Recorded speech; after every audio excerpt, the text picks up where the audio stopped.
Welcome everybody. This is a similar lock that I talked about in a few videos ago, and this is made by FRAIM, obviously, and this is model 695.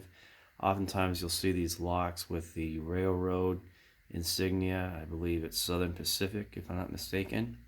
Anyway, I got this lock in the closed position, and I used the leveraging technique on the shackle with a piece of wood in order to facilitate picking.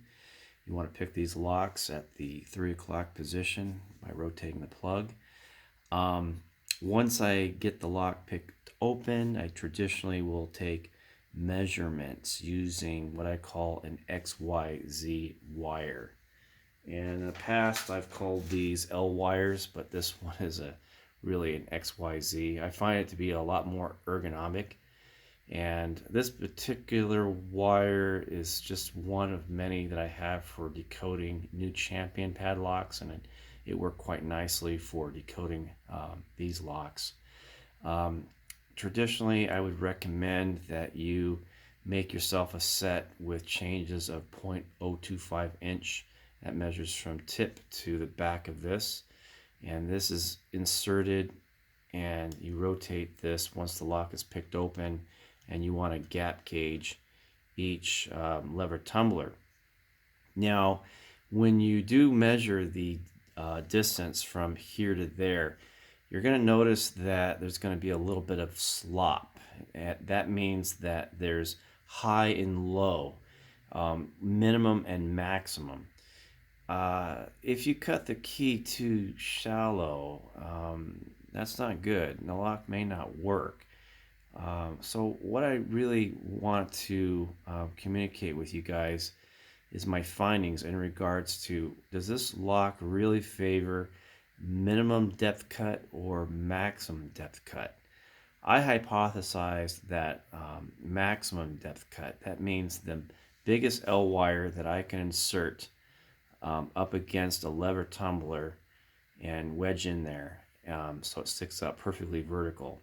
So then what I do is I take measurements. Now, when I cut the bits on the key, those are not actual depth cuts. They are basically duplication of the edge of the key to this point. It's not a depth cut, it's the difference. So let me get that straight.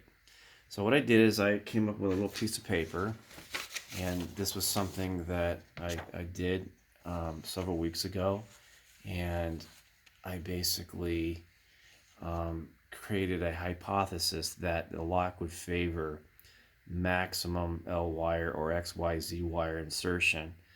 And this is the minimum measurement at the lever tumblers at rest without putting really any force on the lever tumbler.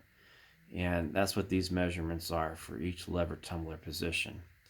And this is the maximum size XYZ wire that I can put in the lock.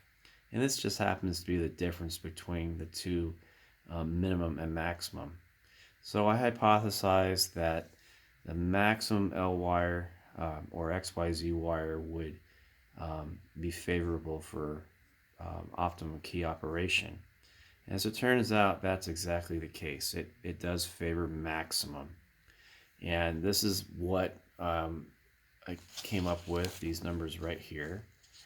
And for each lever tumbler, you can see here that these are the maximum size XYZ extensions that was able to put on each lever position with absolute zero error.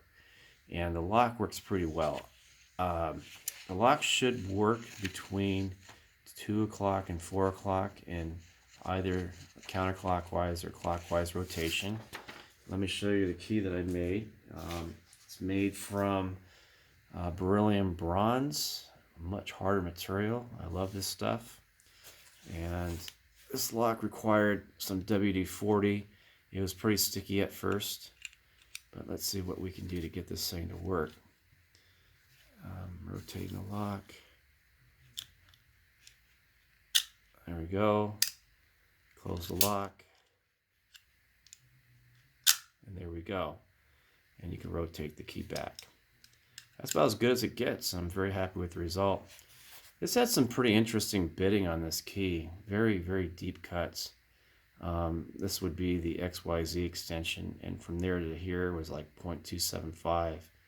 And what's interesting is there's actually a space between the lever number 6 and the back of the lock.